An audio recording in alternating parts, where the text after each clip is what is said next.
So, what's going on nun, guys? Nga pala si Rai, bali ngayon mag-react ulit tayo sa isang video na di na MB. Ngayon mag-react tayo sa mga idol ko na paranormal artist. Normal art. Ito Talawag. Pari natin dyan. Video ang nagpang ako ng Lord ay kumiksin. Lola, ang mga ako ay uno. The Lord talagang close sa kanya. Nakatira pa nga sa bahay niya sa Angeles, Pampanga. Diyos ko po, paranormal na palang book ngayon. Kanilang likod. Kung mapapansin nyo dito, damit ng bata, tas yung daw ng multo, katulad. Ano masasabi na multo yan na may dumungaw? Kasi sabi naman sa mga researcher ng GMA, ganda-ganda naman yung nire-research nila na paranormal. Di tulad na ito. Para lang matawag nyo si Tito Ed pag papa-imbestiga kayo ng mga walang kakwenta-kwentang bagay. Anyways, panoorin na din natin.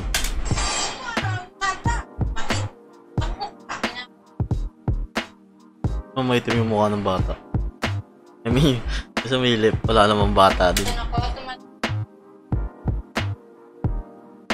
Tao talaga kayo doon. Ayan, pinakita na pang-anim na apo ni Lola Lorna. Mapapansin nyo, dilaw yung mata. Siguro, may hepa yan. Ayun! Anak pala ni Aling Candy. Kasama sa ngayon. Alay na, kahit ano po tayo mo. Kilap mo kasi yung kamay mo, tas pumantay yan. Pantay. Ay, di pantay. Ayun ang paniniwala ng ibang mga tao. Kapapantay to. Pero tingin ko wala naman talaga. Masyado lang pinalaki ng GMA. Wala si Lola paramdaman. In between ng shower curtain at saka unuduro, may anino na nakatayo na nakaitim. Kaya sabi ko sa kanya, sabi niya, Lola Lorna, boses ni Jojoy. Lola Lorna, boses ni Pipay. Anong kailangan ninyo? Ba't na ko niyo tinatawag? Ay, hindi man po kami tumatawag sa iyo, Lola. Pero boses nilang dalawa ang... So, Nay, baka Shopee yung tumatawag sa inyo. Mga pina-order yung manika, dumating na. Shopee free shipping! Nung nakaraang linggo lang, may nakita siyang babae nakaupo sa harap ng sewing machine ko. 3 beses. 12 o'clock, 3 o'clock, at 6 o'clock. Minsan naman sa bintana ko, may Lola Lorna. Tapos sumatok ng 3 beses. Shopee delivery. Hanggang may nahuli cam na nga sa TikTok video ng kanyang mga apo. Parang ganito lang yan eh. Kita nyo sa video ko. Pag may lumabas na konti dyan, sumabit yung cortina sa likod ko, tapos may makita kayong angulo dyan, pwede sabihin natin na paranormal. Pero sa isip na lang ng mga tao yan, kung maniniwala sila ng may lip na tao dyan o wala, tingin ko may sisilip niya kasi ang likod niyan, kalsada. Saka hapon ako nag-record ngayon, kaya sigurado maraming bata dyan sa likod. Maitim po siya, tapos matangos po yung ilong. Tapos may mata po.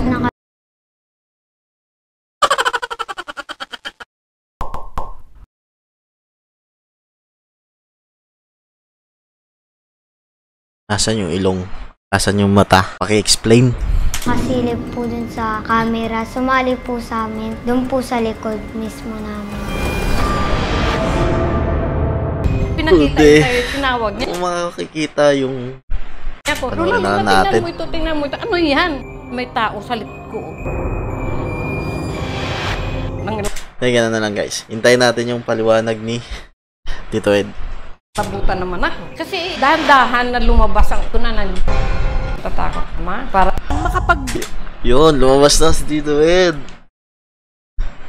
bibigay Lakas talaga ng dating ng chain.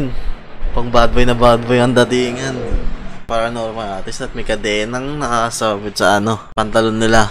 Lakas maka 80s, ay 90s. linaw sa kanilang mga kinatatakutan. Tapos naka-converse pa.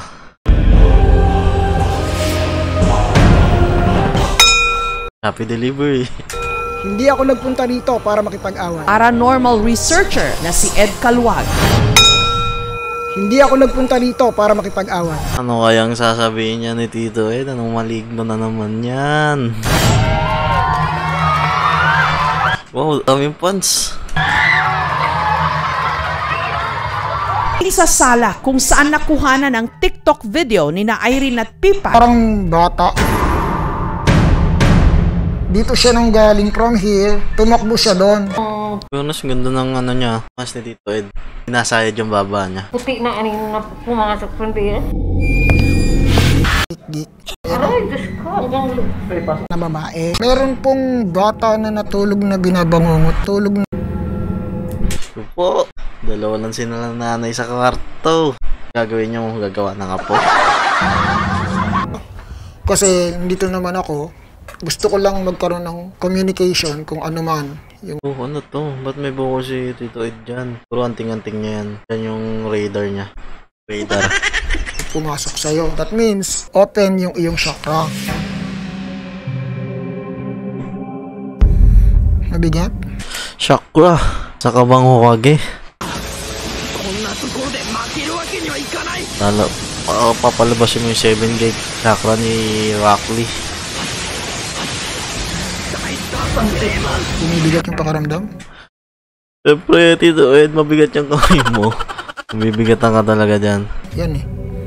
Lumulungkot. Parang umiiyak kasi. Iyak ka na eh. Ka, Aliyah? May nakikita kang image? Opo. May image na? Opo. Ito yung lalabas na image dyan. Yan. Nakasing load. Siya ba? Opo. Siya ba yan? Yung dalaga po. Alam ba bata? Ba't naging dalaga? Paano Tao na yung nagmumulto sa nila. po sila Ayun, magpaalis dito bata. sa bahay? May Yung team. po nanggugulo sa kanya, ako na po yung maghahatid para dalhin ko doon sa pinanggalingan niya. Iwagang Almeres. Isang manikang babae ang hinihingi niya. Ayan. Ano lang dinamitan, Tito Ed? Tapon mo pa sa creek. Ayos ah. Ayos mga gamit, Tito Ed ah. Para mag-rescue na ng sasakyan. Kita ba ako Hindi pang payapa hawa? ka na sa kanilalagyan mo. Tapong ka dyan ng basura. Ang dami nang basura. Ayun naman pala.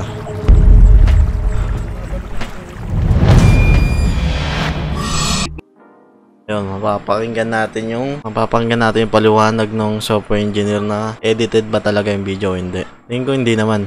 Na sila, walang puwang. Okay lang talaga sila. Pang isang tao. Pati Hindi Jimmy. sumasabing edited. Marami na rin nakikita sa TikTok na ganong mga horror effect filter. Pwedeng magkaroon ng glitches. Example, nagka-camera ka, mayroong lalabas sa likod mo o magkakaroon ng something kakaiba sa habang nag-video ka. Hindi kami marunong daya. Di naman sa pandadaya. Ayusin nyo lang yung imagination nyo. Tintinda ng bata yun. Bago yung cellphone ko, ako naniwala talaga.